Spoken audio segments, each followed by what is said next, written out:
Chief, we're back. We are back. We are. We're really excited for today. It's a special one. It's a special one. We've got a special guest joining us today, Asma Khan. So I'm going to give you a little bit of a bio. If you're a Netflix person or a Chef's Table person, you will know who this is. But for those of you who don't, here's a little bio. Asma Khan is the chef and owner of Darjeeling Express. She moved to Cambridge from Calcutta in 1991, now residing in London with her husband and 2 boys. She comes from a royal background, Rajput on her father's side and Bengali on her mother's. After studying law, Khan went on to do a PhD in British constitutional law at King's College London. Cooking was always her passion, and she began her food career in 2012 as a supper club in her home. In 2015, she opened a pop-up in a Soho pub to much acclaim, and Darjeeling Express, the restaurant, opened its doors in June 2017. A year later, her debut cookbook, Asma's Indian Kitchen, was published by Pavilion in October 2018. The book was the winner in the UK category for food publishing in Indian cuisine in the Gourmand World Cookbook Awards. Khan is the first British chef to feature in Netflix's Emmy-nominated Chef's Table. Her episode also received a 2020 James Beard Award nomination. Business Insider named her #1 on their list of 100 coolest people in food and drink. The Evening Standard listed her in the Progress 1000 as one of London's most influential people 2019. She's been included in the 8th edition of the GG2 Power List, profiling Britain's 101 most influential Asians, and she is now the first chef to be featured on Vogue's list of 25 influential women of the year 2020. In 2021, Khan was shortlisted by GQ Food and Drink Awards in the Vive Clickout Innovator category. Wow. Ladies and gentlemen, Asma Khan. Welcome. Asma, thank you very much for coming onto the podcast. I'm very happy to be here. Thank you for inviting me. That's our pleasure. How are you? I'm okay considering everything that's happening in London and all the insecurities. I'm actually doing really well. Fantastic. And you've just opened a new Darjeeling last year. Is that right? Yes, we moved from Soho to Covent Garden in the middle of the pandemic, and not, of course, knowing what was going to happen, we ended up only trading for 8 days. Wow. We couldn't open on the day that we were scheduled to open because that was that brief November lockdown, and we were all geared up, fully staffed to have our first proper Christmas. And then we were shut down, and we're still shut down, and we are getting ready to open in May. I don't have that much outside space, so we're not doing anything in April. It doesn't make sense for us. What was the what was the main sort of motivation behind the move? Was it just a natural expansion of the business itself? You just needed more space because you had so much demand, or was it an opportunity that came up and you just had to jump at it? No, actually, I didn't really fully understand what was going to happen after, Chef's Table, because being the first British chef featured, there was no one you could ask, what happened. And I had, Gagan, who was featured in Chef's Table, based in Bangkok, calling me throughout saying, you're going to be inundated. Gagan is such a drama queen. He comes from my city. He comes from Calcutta. I know these men. I mean, if there's a small crisis, they're going to make like the world is going to fall apart. It's very, very kind of, dramatic calls, middle of the night saying, you're going to really struggle. And he told me that, when I got a Michelin star, I wasn't as busy as when I was on Chef's Table. And I thought, really? I mean, this guy's exaggerating like hell. But he was right. We really were rammed. It was very, very difficult. We had an only 55-seater restaurant. And when you say 55-seater, you don't mean that every seat is taken because, a table for 4 may have 3 people on it. Yeah. A table for 2 might have 1 person. So we were ending up doing 200 covers a day and turning tables around for lunch, doing 95 to 100 people for lunch. Wow. And it was absolutely crazy. I realized very quickly, it was not the fact that we were struggling to serve people. Everyone was extremely understanding and, we managed somehow, I don't even know how, to do 200 covers a night, a day. But the thing is that it was the size of the kitchen. We had no storage. I didn't ever imagine ever that I would have to do these kind of numbers, not even half this. I set up a restaurant to do quarter these numbers. You know, a service. I was going to do 55 covers, you know, for dinner and, you know, maybe 20 for lunch. Sure. It didn't turn out that way. And so I was trying to move out, but I had a really hard time. I could not find any landlord willing to show me anything. Everyone would tell me that I wasn't the right fit for places when I heard that certain places were available. Very disheartening and very, very unexpected, because by that time I could show them bookings for a year in advance. Wow. I had paid my taxes. I had financials. I wasn't just some concept from Dubai that was turning up. No. I actually had run a restaurant, and I, you know, had enough information if people had any financial concerns, but clearly the concerns were not financial. When you say not the right fit, does that more relate to the type of cuisine that you offer, or does it go a little bit deeper than that, you believe? I'm not sure. No. I'm not sure, because the thing is that, you know, I will walk, because, you know, I don't have to go and battle, you know, with every person who I think is being unfair. Sure. You know, you don't need to go to every fight that you're invited to. And I wasn't going to, I knew that there was nothing to be gained from making a principled stand and making the point that, you know, I felt I was being discriminated against. But when it is so, you know, layered and nuanced and not direct, you know, if you tell me that, if I approached you and I said that I really would love to be on your podcast, and you tell me, you know, at this point, you know, because of the people that we have, you know, you don't fit in right now, we'll get back to you. What am I going to argue with you about? That I think that I felt that you were othering me. I felt that you were marginalizing me. Or do I turn around and say, no, you're going to tell me the list of people, so it's not worth my while.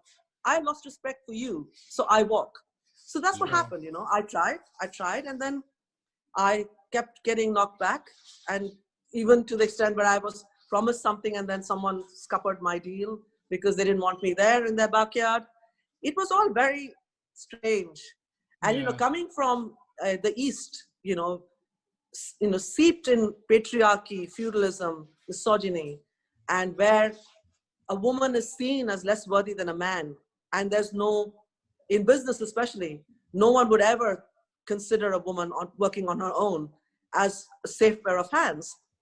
I was surprised to find the same attitudes in this country. Yeah. This is not so different, not so different. No. In fact, it's worse because they don't tell you this on your face. I'd rather someone had the gall and the guts to tell me on my face that not you, we don't want you.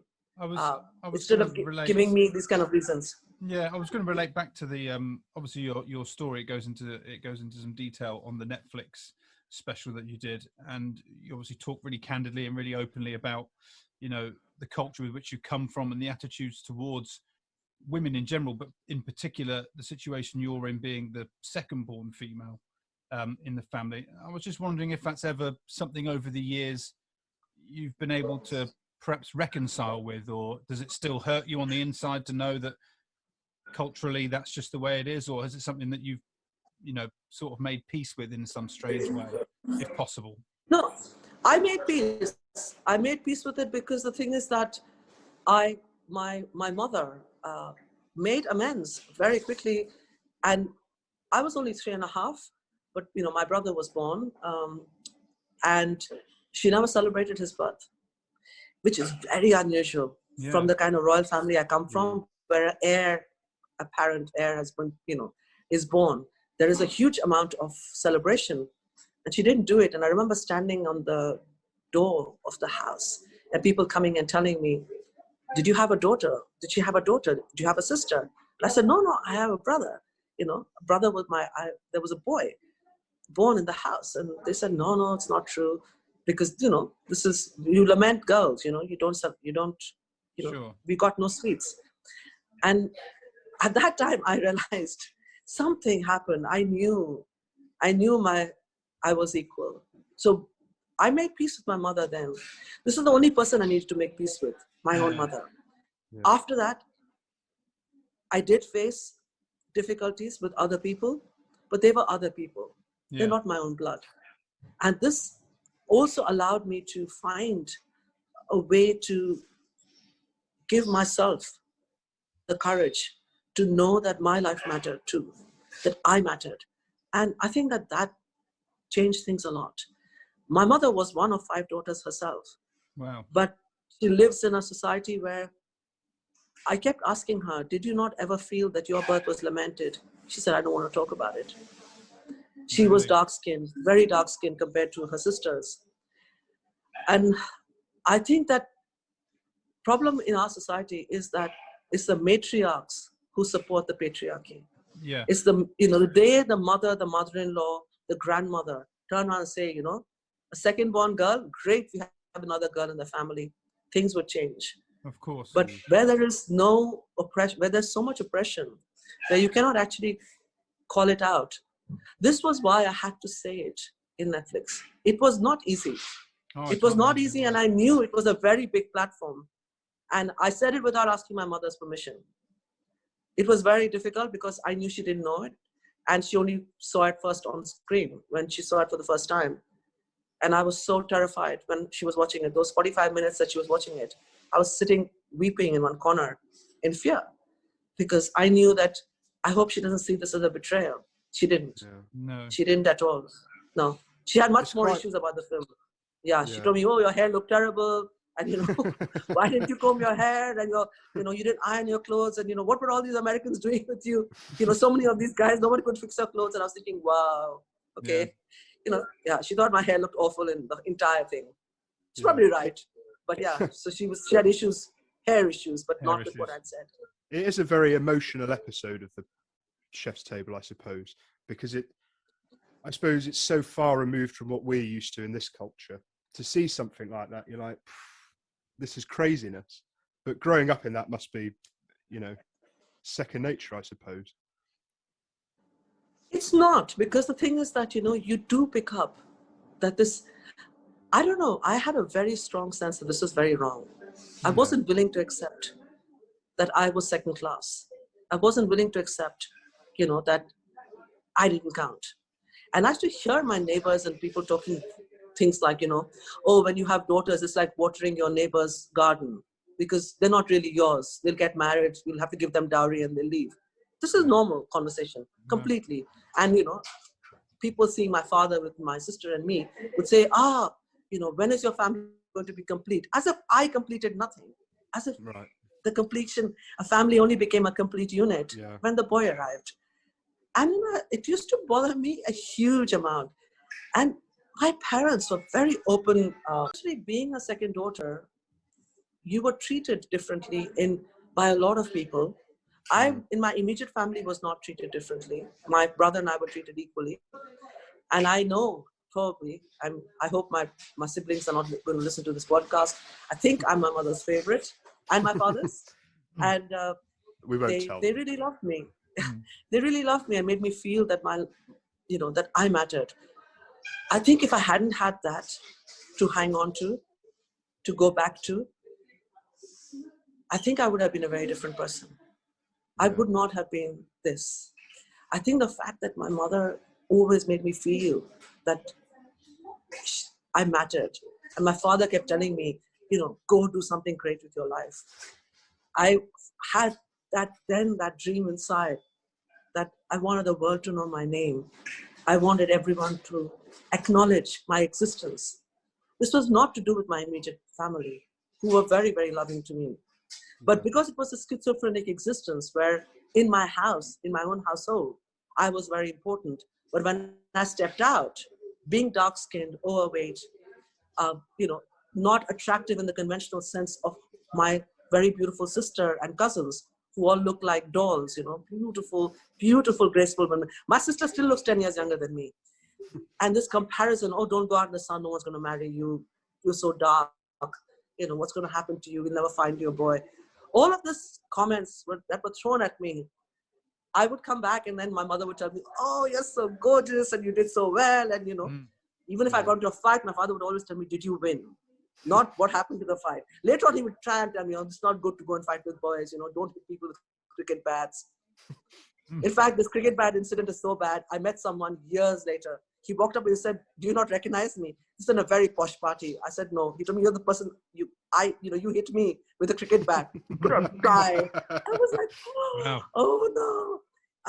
And it just, they never, it's not that they, approved of everything I was doing. I would often get into trouble. I got punished quite a lot.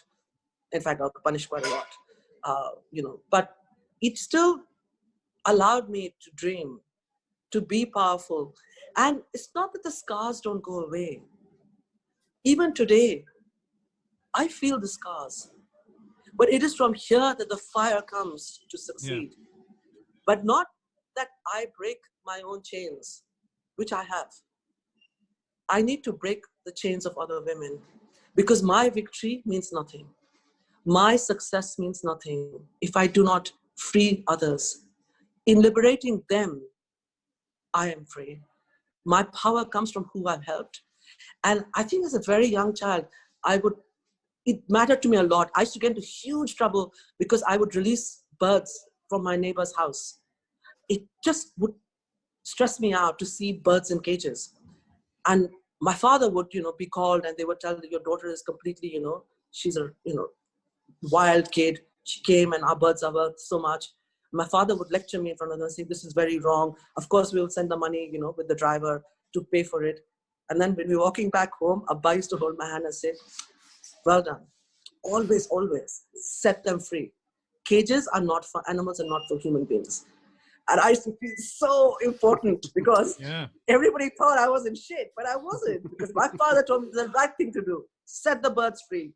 And it's just that whatever happened outside, inside your house, they made you feel like the most powerful person. I couldn't be this. I couldn't have come this far if I didn't have that. The kind of affirmation of family, of friends is very important, is a game changer. And it's only because I realized what it did to me that I made a huge effort to help my team of women who came from extremely deprived, abused, and violent relationships, who went through life thinking they didn't count. Today, look at them. They are powerhouses. I stand on their shoulders. And that transformation, I know, is possible. So it should be beyond lip service, that let's try and empower women. When you have. You see it in the eyes of that other person. You see it in the way they walk. You see it in the actions, in what they do. They don't need to come and tell you, I feel empowered. You know it. Yeah. You see it in their eyes. And this is a really thing that I get greatest joy from. Not from every other success. Yes, it's very nice. I'm very grateful for the restaurant, for Netflix, for all the accolades I've got. It's very nice. But nothing beats that when you see someone who was in a very dark place and you help them free. Just like the birds, letting them off the cages. Seeing them fly. Oh, that was such an incredible feeling. And I knew after this I'd get into huge trouble. There'd be lots of shouting and my neighbor would be chasing me and I'm running till they caught me and dragged me to the house. All this was to happen. But no, that bird should not have been there and I wasn't going to let it be there. So so this is what a second daughter is. It's many layers. It's not just that, you were discriminated against and people were really horrible to you and people lamented your birth and all of this. All of that is true as well.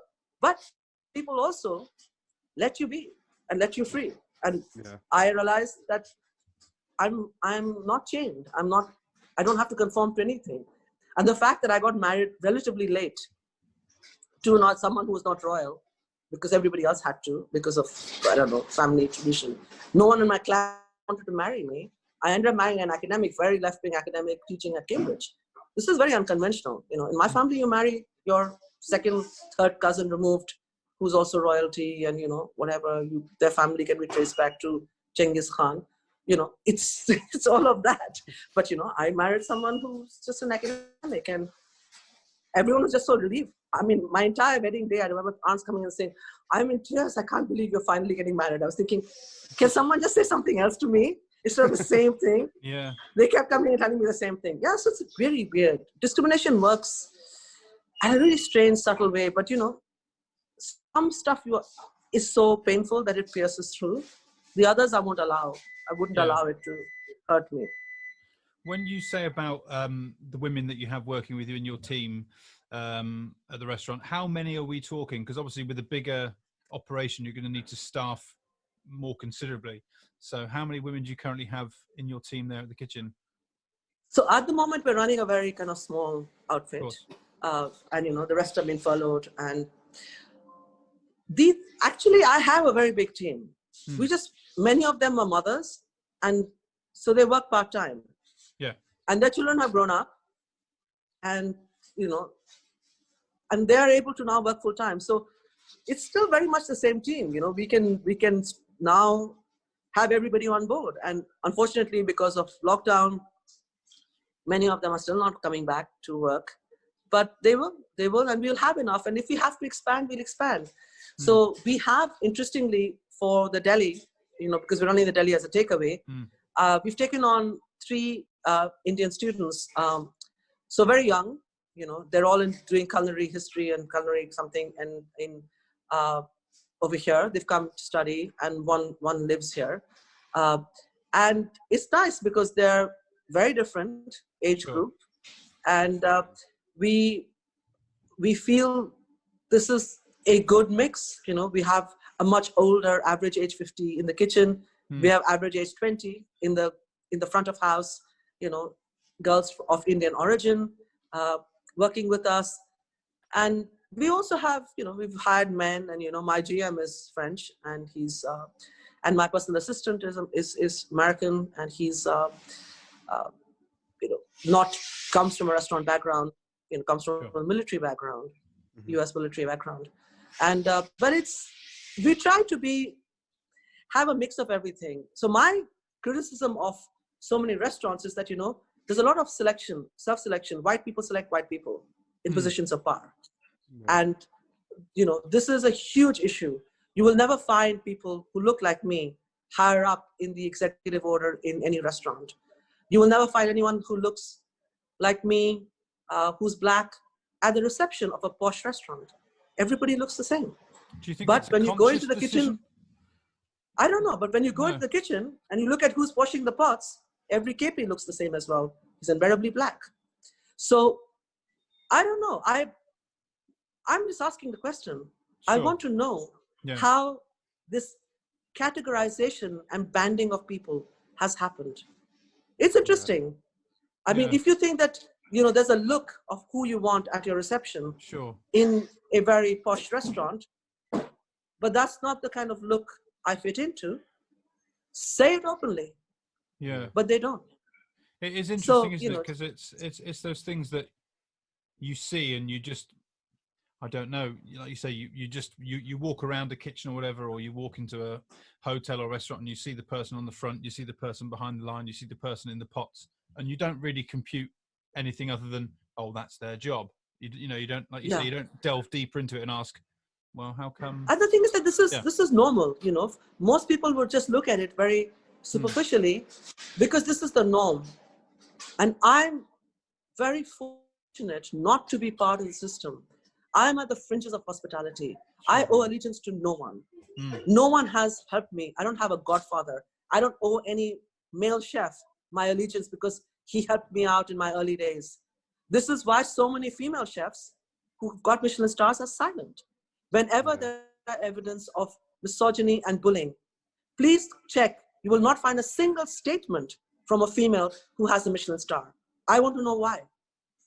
They close ranks with the male chefs because for them, this is about solidarity and, and their connections. Not one. And, the recent comments by a very prominent white chef about the liability of having a pregnant woman, and this is why they want pregnant women in their restaurant. I was the only one who wrote one full-page article in the newspaper absolutely so livid. Yeah. But there wasn't a comment from anyone else who was a female chef, who was a position of power.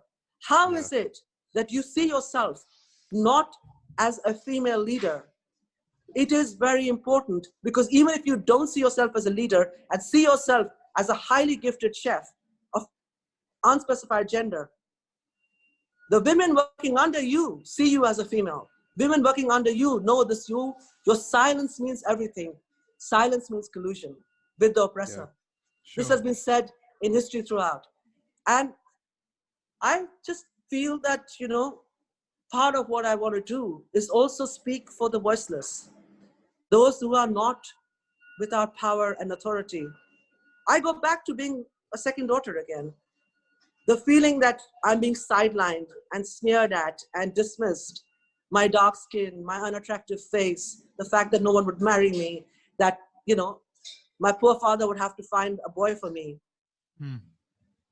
I've come from that to this, where I see the same thing happening without the actual open comments. Sure. That I don't want to have a woman in my kitchen. I'd rather have a macho guy, because actually we're not running a kitchen. We're in Mortal Kombat. We're going to be like doing 16-hour shifts. We're going to smash it. We're going to be like working all night, and she's not strong. Any guy wants to have anyway, I grew up as a tomboy. So yeah, I could do the Mortal Kombat bit too. But this is not, you're not at war. You are serving people. And that too was linked to my industry, which is being hospitable and service. I don't see anything that's not an endurance test. I'm not trying to be G.I. Joe. So this is the problem, that the link is all to do with physical prowess and fitness and ability to do these long shifts. I think it's so harmful to men. I worry for them, because you go out when it's dark, you come home when it's dark, your social life is completely messed up. It is a struggle, but it is seen as, you got to suck it up and be macho. This is not just a problem for women. It's a problem for men too. And this is why in any other place, and I'm saying this as a lawyer, if there was touching without consent outside the kitchen by a male chef to a female, he'd be in prison. In a kitchen, this is being allowed by owners of restaurants and the administration, that you physically attack a woman in a kitchen and you're excused that you're stressed. Get the hell out of the kitchen. You don't deserve to be there. You can't deal with the stress. And this is a problem. These are not conversations that are happening.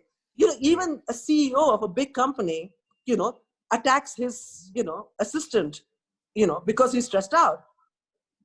The kind of shareholders will get rid of him, because you can't, finally that point has come where you cannot keep people on who are like this, who are a liability. But not a single male chef is being reprimanded. Not a single male chef, except the recent, what happened with Dan Doherty. And I can say it because I wrote an article and he didn't sue me, so it's fine. He got away with, he had to eventually leave when it became too much. But, why is it this way? I feel that, feudalism of the East, the kind of dismissing of women in the East, it actually happens here. Just that you guys don't see it. No, it's like you say, it's the discriminatory nature of things is slightly more, it's just nuanced in a way, because it's not in your face, like you said, where you're from. People will just say X, Y, Z straight to your face, whereas here it's underhanded. I mean, things of that nature, things that can be, I don't know, pernicious forms of behavior, they find ways to integrate into the society in a way in which they're not as noticeable. Racism still exists, but it's had to put a different hat on, so it's not as obvious. And the same with sexual discrimination and all things of that nature. One thing I wanted to get your opinion on, Asma, was you mentioned, or it's mentioned in the Netflix special, but obviously you've spoken about it as well, about coming to the UK, and it sort of dawned on you that you didn't know how to cook, but you missed the flavors of home so badly, you just had to go back and you just had to learn. And when you went back and you were spending time learning about all these dishes and the food culture and heritage of where you're from, did it in any way make you see your home in a different way from when you were there previously, if that makes any sense? No, it's a very good question. And no one else has asked me this before. Because, I took it for granted till I left. I had an arranged marriage. So literally within 3 months of meeting my husband, I left, I got married and left. So, everything was like crazy confusion, trying to get, organize my wedding for 5,000 people. And it was like complete madness. And so I didn't even realize what I was leaving. And I always took food and the abundance of food and the kind of my mother's presence and her feeding me for granted. So when I went back, those months of isolation, of living in a very cold Cambridge, I came back looking at life differently. And, no one's asked me this question, but I remember feeling suddenly extremely emotional when the first meal was served to me on my dining table. My father had never let anyone else sit on the chair where I would sit after I got married. That chair was always left empty. And my father was dusted the chair and said, take your seat. I wept because it was the realization that, I sat here so many times. I had so many meals and I got up without being grateful for what I had. And I realized how important it was to honor not just my mother, but the cooks in the kitchen, the hands that cooked, that we never saw, that I never acknowledged, that I never recognized. This was what drove me to Darjeeling Express. So it was actually very, very unusual, reaction when I went home, because I suddenly was standing apart from this normal family life. And I was now an outsider. I had an outsider's view of what it was actually that was so valuable about my family home and my food. Wonderful. Now I know, Paul, you've got a few questions, so I'll let you get a word in edgeways now, mate. Thank you.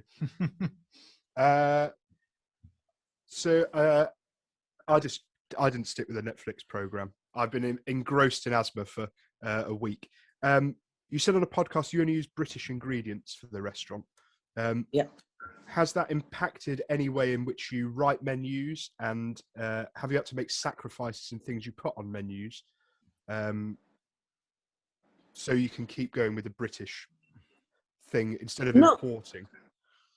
I've had to make small adjustments, where we have something called turai, which is it looks like a courgette, has the same texture as courgette. So I've had substituted vegetables of the same texture that you got in the East that you don't get here, but I've substituted them with, British courgettes and, a particular kind of very thick beans that I have actually used asparagus, British asparagus during the season, and used that in a very traditional dish where, the beans are just quickly cooked.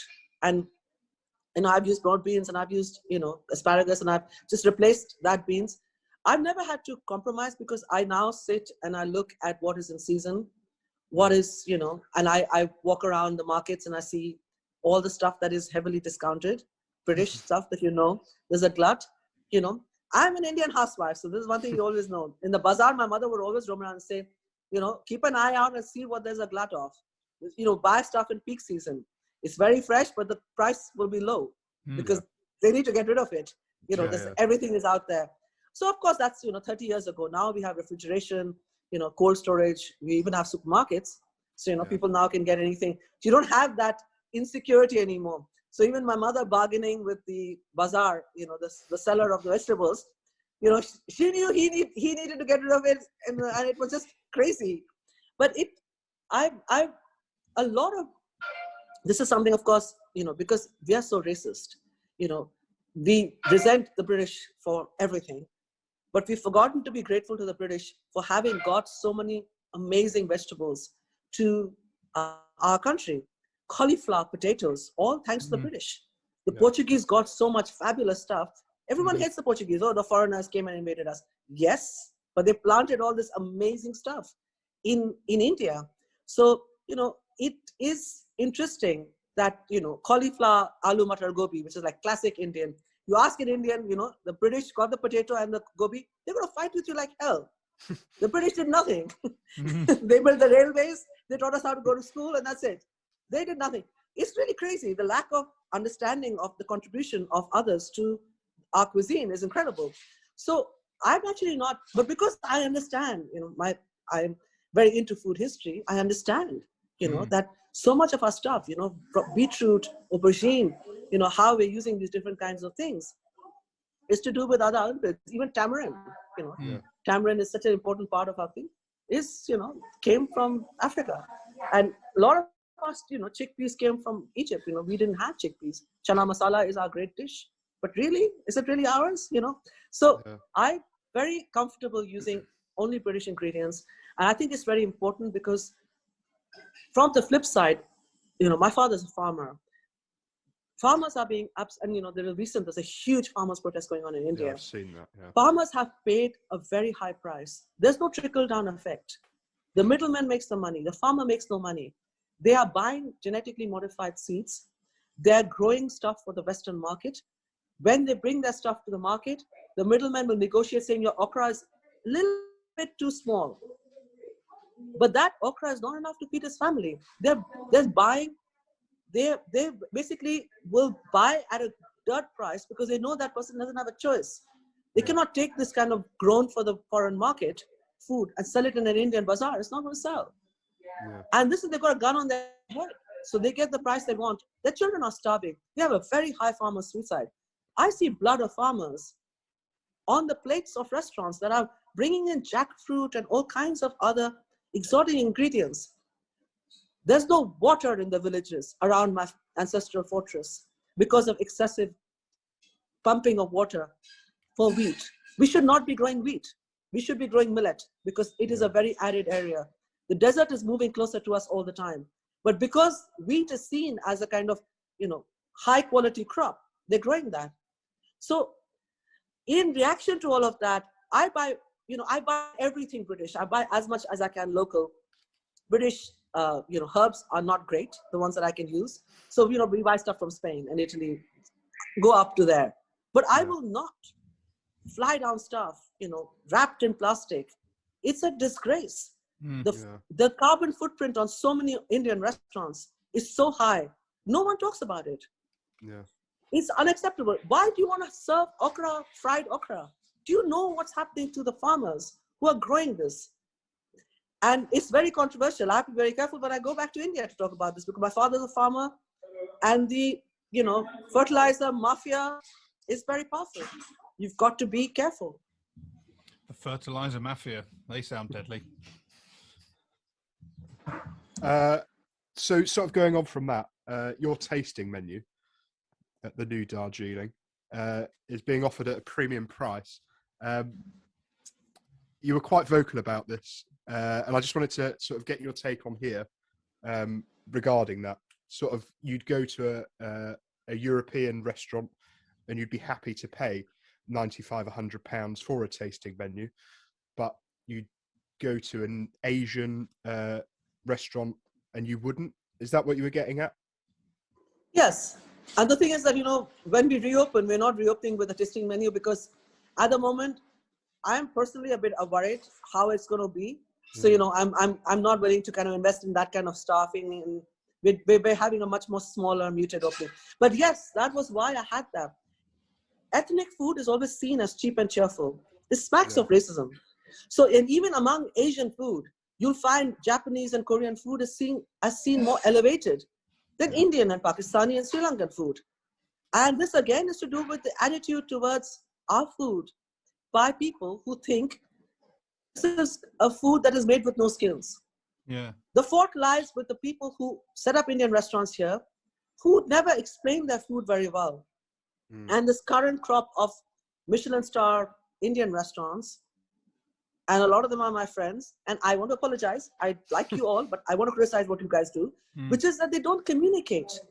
They don't tell the stories. They don't bring honor back to the hands that cooked, to their mothers and grandmothers. There's one reason, because they never learned from them. They've all learned in culinary school. Yeah. All the male chefs who have become something in the West all went to similar culinary schools. They all went to same 5-star hotels for training. Their food is all the same. Yeah. They went through a production line training of how to cook. This is why their menu looks like the size of my table. Because how else can you do it? We don't have fridges in our houses. In Calcutta, it's 40 degrees, 100% humidity. What food can you keep? You can't cook in advance. You don't separate sauces and meat. My God, you do not. You don't try and make your food look French because it just looks prettier. Our food is not that attractive, but then when you taste it, you taste the layers and the depth of spicing. That's what, when you earlier mentioned about how particularly Japanese cuisine, it seems that people have a sort of mistakenly seen presentation and aesthetics as a sign of sophistication, when sophistication within cookery, like you just said, comes within the layers of the flavor and the understanding of, really working and using the ingredients that you've got. Sophistication in terms of cookery is all just technique and skill. It's nothing to do with how it looks on the plate. That's just aesthetic. So how Japanese cuisine and Korean food seems to be elevated, but as you say, Indian and Pakistani cuisine doesn't seem to, it obviously doesn't have that same presentational aspect, and therefore it's kind of just disregarded as a sophisticated form of cookery. Yeah, it's to do with that, And the thing is that if this is all that we've reduced ourselves to, that it is food to impress, but not food to heal. It is not food to comfort. It is not food that has stories and memories. It's unfortunate because as a chef, this is why I cook. I don't cook to impress you. I don't want to put edible flowers and micro herbs and try and hide the brown sauce under it. Because that takes away the honor of my food. And the problem is that Indian Pakistani food is seen as not attractive. And to make it attractive, chefs have done terrible things to it. Yeah. Does it annoy you to see Eastern chefs sort of Easternizing Western dishes? Does that make sense, or am I talking rubbish? Yeah, no, it does bother me. But it's like standing there and fighting the tide. Sure. This is what people think is the way to be sophisticated, is to merge kinds of Indian something with other cuisines. And I hate the word where people talk about Indian tapa style. This doesn't. Why are you using other food of other cultures to describe your own food? Are you so confused that you don't know what your food is supposed to be called? This idea of eating small plates, my God, my grandmother would slap anyone who would turn up with a small plate or something. It's really wrong. It's not in our culture. We don't go and give a small tiji put of food and say, you eat this without rice and you eat this without bread. Someone will faint in my family if you do that. So don't dishonor the tradition of our food. I have nothing against you trying to be innovative, coming up with great ideas, Go and, I've seen someone recently, I will not name him, presenting a samosa that looks like a spring roll. But please, samosa has a particular kind of shape. Yeah. At least keep to the shape. Yeah. Don't call it a samosa and present a spring roll. It is just staggering. And if I told you, I'm going to give you toad in a hole and present you with a spinach salad and say, this is my twist on it. I mean, who is stupid? And the problem is that no one is doing this to other people's food, but they're doing it to my food. Yeah. Why are you taking my food and playing around with it? Yeah. At least be respectful. Try and keep the soul of the food. Of course, you can innovate. I have 2 children. One of them cooks. He does hideous combinations. He takes my paratha and puts all kinds of horrible things in it. I fight with him. He's another generation, Yeah. But in the end, whatever he cooks tastes Indian, has the soul. He doesn't try to camouflage it. No. I mean, it's weird, the food he makes. And I just keep telling him it's really weird. In my cookbook, the last chapter is going to be some of his weird food that I cook because he loves it so much. I have to accept, you've got to change. Change is inevitable. Yeah. But to throw away the baby with the bathwater, that is my problem. That when you're trying to change something, you throw away the very heart of your cuisine because it's not pretty. And coming from the story and the background and being a second daughter, and I can tell you one thing, to be sidelined because you're not the perfect one is wrong. And you do this to your own food because it doesn't fit in with what you think is Western aesthetics, shame on you. Yeah. Yeah. I suppose there's a big difference between sort of evolving your cuisine, which is what your son does, and sort of just turning it into something that it's not with a Indian name. You lose the essence of the nature of the dish, don't you? It's just lost. Yeah, and the thing is that, you know, I think it's disrespectful. You know, I don't want to use the word cultural appropriation because I know this is very, very kind of loaded word to use. But you can't take, you know, when the majority, you know, community takes the food of a minority community, makes money from it, but doesn't give them the respect and the honor, you know, doesn't give them the jobs, doesn't give them any kind of benefit from their success using their ingredients and their name and their twist on the certain thing. Yeah. It's wrong. It's wrong. I remember when Paul and I worked together, and we used to have constant, shall we say, disagreements, to put it politely, with the management and the owners. And there was one occasion where they approached us and they said, "We really want you to put a couple of curries on the menu and serve them on a Tuesday night." And I kept reminding them that I'm a postman's son from Cornwall. I don't know anything about. I mean, I can muddle my way through a curry, so to speak. Yeah. You know, but what the hell do I know about it? And they just wouldn't have it. They were like, "I'll just put a curry." I said, "Well, no, it's not my. I don't know what I'm doing, basically." But they wouldn't have it. Yeah, but not everybody, you know, will make the point that you're making. I mean, during the lockdown, my kids were like, you know, "Can you make lasagna?" I couldn't. I had to look at YouTube tutorials, and I made it. You know, I'd never made lasagna before. I had no idea. But, you know, it's all right. You can. Everyone should cook everyone's food, but when you're selling it for a commercial, you know, purpose, when it becomes, you know, you also take away the space of the, you know, small curry house down the road. People will come to the pub and eat it, and not to the, you know, curry house. You take away that opportunity because you're more bigger and you're powerful and you have a very nice space, which they don't. They lose. So there are all these very nuanced layers of what happens when we lose out, when people take away our food and commercialize it, and they take away our chances and our opportunities.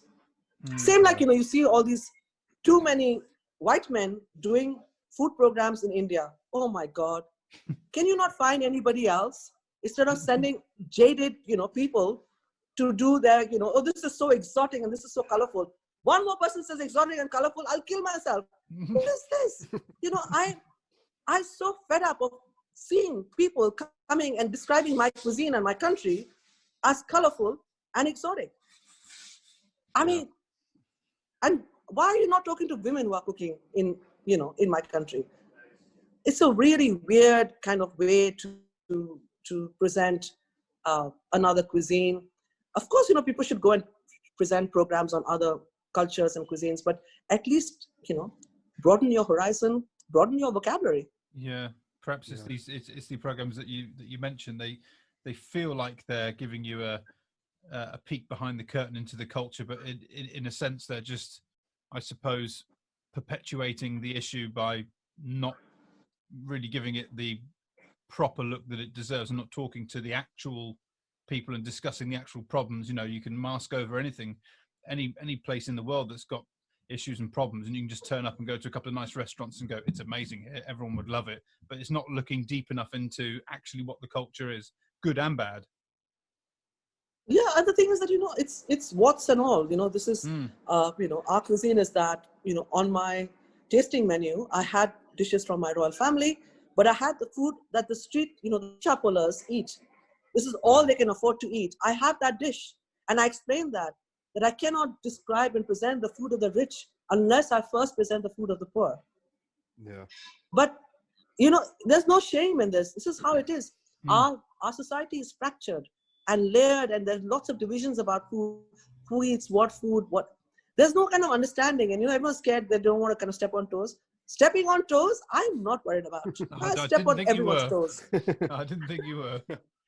Talking of stepping on toes, on the first episode of this podcast, we discussed a conversation between Gordon Ramsay and Rishi Sunak, and you were quite vocal about that at the time. I just wondered if you could explain to us your issue with that conversation. It really shows the blinkered, you know, views of a government who, towards the end of absolutely a brutal year for hospitality, that the Chancellor thinks that the best person they can speak to is a chef who wasn't that supportive to his team when the lockdowns happened. And his takeaway from this whole conversation was a great way to pivot out of the pandemic was to host a game show. Wow. Yeah. I mean, this really upset me. And, you know, this is not that, you know, I don't like Gordon Ramsay and whatever. I don't have an opinion really on him. I don't waste my time thinking about him. But Rishi Sunak is my chancellor. Yeah. He represents this country and all the aspirations of all the businesses that got impacted by the pandemic. This is my issue. Who did you pick to speak to?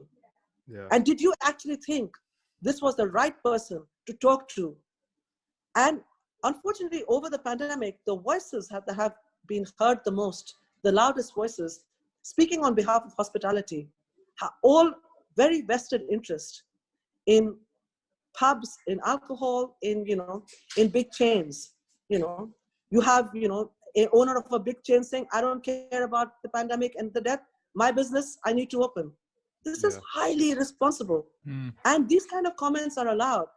And how is it, you know, I have worked since the lockdown with Sadiq Khan's entire team. There's a kind of central London team, you know, talking to TfL, talking to people who are transport from London, but also tourism people, you know, London Eye, people who are really severely being impacted by the fact that we know tourists are not going to come back. Central London is very dependent on tourists, you know, for retail as well. I'm representing hospitality. I have learned a lot. I'm talking to people who are, you know, concerned about Oxford Street, you know, the pedestrianization. We discuss huge things about the business rates and how that impacts. This is helpful. And, you know, this is the mayor of London who's trying to speak to, you know, voices that are at the cold front. I am. You know, I'm in central London in a giant space where I know at lunchtime, there are no office people here. There are no tourists. I still need to pay my rent for lunch and dinner. It's not that my landlord is going to turn and say, as you only have people coming in for dinner, I won't take your lunch, you know, rent. Yeah. No, that's not going to say that. I wish he did, but he doesn't. So we are all stuck. We are all stuck. We have to pay over the top for delivery services, you know, from, you know, people. And when I'm here, nobody wants to take my job. They cancel, all the riders cancel my job because the closest, you know, destination where a big, you know, residential areas is 6 miles away. They don't want to ride 6 miles. They see the postcode and they cancel me. I have to use taxis to drop the food. These are my problems. But am I going to be the head of a game show? No. This is not how I pivot. I pivot out of it by crawling through this absolutely brutal, horrible time. Every day I rock up to work. Every day I try to stay optimistic. I can look at my staff in the eye because I know I'm paying them. We try to make each other safe. I secure my staff. You know, I'm just appalled that even now, I don't know who they're talking to. I haven't met a single person who Boris Johnson has talked to in hospitality. I haven't met anybody. Maybe you guys will find somebody who has. Or maybe they're too embarrassed to admit that they talked to him. I don't know. But, you know, it's incredible that, you know, no one I know has spoken to the government about anything. And why are they not talking to us? We want to talk to them. We need their cooperation. We need their help. We both sort of agreed that sort of interview was just an advert, PR stunt for the game show. And actually what we got out of it as chefs and as a restaurateur, I presume, that none of our issues were brought up that we needed answers to. It was just a PR stunt to say, you know, I've got a game show now. Yeah. No, but the thing is that, you know, it's so worrying that this is, you know, what is a priority for so many chefs. Yeah. You know, people have secured their own personal fortune, you know, and they're not bad people. But, you know, when you have a £500,000 hole in your pension fund, you know, the taxpayers will pay that. Yeah. And we should never have been in this situation. We should never have reached this position. And I think that being male, being chef, you know, a TV figure has allowed a lot of people to ride through and take a huge amount of risks that people like me could never afford to. Look at me, I couldn't get a space. No one gave me a restaurant, even though I had the financials. Yeah. there's a huge disparity. There's a 2-speed hospitality system. Those that are very powerful, this is like an all-male Mayfair members club, of which I will never be a member. That members club will always get all the good things that are available. Yeah. All of us who are on the fringes will stay on the fringes. But I'm not willing to die till you notice people like me. In my lifetime, I will see change. In my lifetime, I will be the heckler, the disruptor, the activist on the side. This matters to me more than my business fortune and my personal fortune, of which I have nothing left because I have to put everything to my restaurant. But I live with dignity. I live with honor. That is more important. Fantastic. I would have loved to have seen an alternative interview with Rishi Sunak sitting down with you. I think that would have been well, it would have been a tough 20 minutes or so for him, I would imagine. But I mean, he's Asian, so he's used to this kind of. Oh, is he? This is why he would never talk to someone like me. He knows exactly what he's going. He knows what he's going to get. He knows what he's going to get. He's going to get Indian auntie giving him 1, 2 kind of lessons in life. Yeah. He's not going to risk taking on an Indian auntie. No chance. No chance. And also, secondly, if you were to host a game show, I'd watch it. I think it'd be quite funny. Thank you. At least I know. So Yeah, next there time you I'll say I have two potential Two viewers. people of yours. Yeah. So please give me a game show. Yeah. We'll come and work for you for free on the floor or something like that. Move some cameras around. Yeah. No problem. Who wants to be a millionaire? Yes. That's it. Yeah. Everybody apparently. What we're going to have to do is wrap it up, but we'll wrap it up with a couple of little foodie related questions. I know Paul's got one for you, and then I'll hit you with a couple, and then we'll depart. I've got 2 actually. You've got 2. You fire away, mate. Yeah. I'm going to do this one first. Asma, I've got your book. Yes. And I'm going to be cooking tonight paneer curry. Yes. Do you have any tips for me? Just soak the pan. If you're making the paneer. Yeah. Are you making it or are you buying the paneer? I'm making it after we've done this. Yes. So don't try and waste a lot of time trying to scrub the pan because the milk will get stuck. Yeah. So just soak it. Soak it with a little bit of fairy liquid. It's really good because it's much easier to clean the next day. Yeah. And the other thing is that, it is really about, my recipe is there, but play around with the balance of the tomato, puree and the coconut to get the texture you like. Because it depends on whether you're eating it with rice or bread. You don't have to follow my recipe and the balance. Just play around with it and see, I like it this creamy, or I want it more dry. That's my advice to you. Yeah, my girlfriend Sam's vegetarian, and she loves going through this because it's probably one of the only cookbooks that's got a decent amount of vegetarian recipes in there. And also my second book as well, I'm doing a lot of vegetarian recipes. In India, we eat a lot of vegetables. It's too hot. It's a very hot country. Yeah. The second question is, what is your go-to comfort food? It's carbs on carbs. I'm sad to admit. I love, I have in the cookbook, I have got 3 paratha recipes and they're all fabulous. I love them. And there are lots of potato recipes. So for me, a hot paratha fried in ghee with potatoes. British potatoes are so amazing. So amazing. Yeah. And, that's it. So potatoes and paratha. Fantastic. That sounds over to you. Pretty good. Well, I was just going to get your insight into one little thing on the podcast on a weekly basis that we currently do it at. Paul and I challenge one another with a certain ingredient, and it obviously differs every week. We pull it out at random, and the most recent one we had come through was pistachios. Paul's already made his. I'm doing mine this evening. But if I was to challenge you to do something with pistachio, Asma, what would you knock up for us? Or what would you? I would do pistachio barfi. It's very indulgent. Mm-hmm. It's, you basically soak and grind down basically make it like a powdered almonds that you see in thing. So very indulgent because that's kind of thing. And then you cook it with ghee and sugar and you make it like a thick fudge and you set it on a tray and then you cut it into shapes. And it is like the best thing possible. And it is something that, you can't go wrong on. So pistachios are expensive. Yeah. So this is a kind of really indulgent dessert to make. And, I would make, if I had some amount of pistachio, I would make pista barfi. I need the recipe for that. The recipe for that one, yeah. That's not in the book, no? No, that's not in the book. It's going to be in the other book. Oh, well. Oh, fine. We'll get I'll the next get one that. then. We'll get the Just next for that one. Just for that one. We'll make it. Well, that brings us to an end. We're sadly running out of time. I just want to say, first and foremost, thank you so much for taking the time out of your busy schedule to come and talk to us both. It's been really, really incredible, and we've really enjoyed it. Thank you so much. I love talking to you guys. Take care. Thanks a lot. Bye. All the best. Thank you. Bye. Thanks. Bye. Bye-bye.